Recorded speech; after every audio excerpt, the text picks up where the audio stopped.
ભરૂચ જિલ્લાના ભાલિયા તાલુકાના બટારિયા સ્થિત ગણેશ શુગર સહકારી સંસ્થા સાથે સંકળાયેલા આર્થિક ગોટાળા, વિશ્વાસઘાત અને ઉચાપતના મામલામાં નવો વળાંક આવ્યો છે. કેસના ફરિયાદી પુષ્પેન્દ્રસિંહ સુણાવાએ તેમને ધમકાવવાના પ્રયાસો થઈ રહ્યા હોવાના આક્ષેપો સાથે પોલીસ મથકમાં અરજી આપી કાર્યવાહી કરવાની માંગ કરી છે. ગણેશ શુગર સહકારી સંસ્થાના તત્કાલીન ચેરમેન સંદીપ માંગરોલા સહિતના પૂર્વ સંચાલકો સામે આર્થિક ગેરરીતિઓના આક્ષેપોને લઈને તપાસ હાથ ધરવામાં આવી હતી અને મામલો પોલીસ ચોપડે પણ નોંધાયો હતો.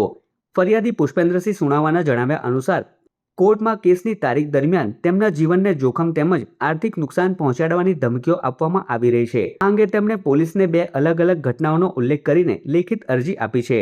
ફરિયાદમાં જણાવાયું છે કે સરકારી વકીલ સાથે કોર્ટ તરફ જતા સમયે એક ટેમ્પો દ્વારા તેમને ડરાવવાનો પ્રયાસ કરવામાં આવ્યો હતો.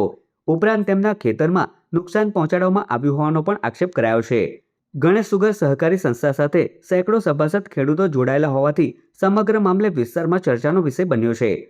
હવે ફરિયાદીના આક્ષેપોને લઈને પોલીસ દ્વારા શું કાર્યવાહી કરવામાં આવે છે તેના પર સૌની નજર મંડાઈ છે.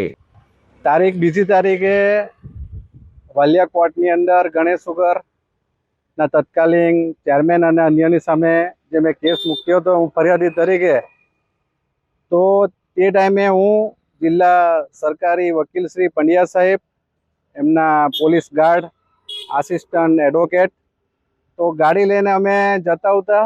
તે ટાઈમે વાલિયા સિલુડી 3 રસ્તા પાસે આઈસર ટેમ્પો એટલો ફૂલ ઝડપી અમારી ક્રોસ કરીને ગયો અને તેના આગલી રાત્રે ધારોલી ગામમાં મારી ખેતી પાઇપલાઇન ને બધું તોડી નાખ્યું. તો જ્યારે આ તારીખો ને આ બધું હોય છે ત્યારે મને ડરાવો ધમકાવવાની કોશિશ કરે છે, પણ હું હંમેશા મારી લડાઈ કોઈ મારી વ્યક્તિગત લડાઈ નથી.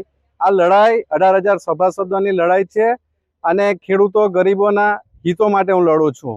એટલે કોઈ મને ડરાવે ધમકાવે તો હું ધમકાવી તો પણ હું ડરી શકું એવો વ્યક્તિ નથી અને હંમેશા સત્યના રસ્તા પર જ હું ચાલું છું અને ખેડૂતોના હિતો માટે હું ચાલતો રહીશ.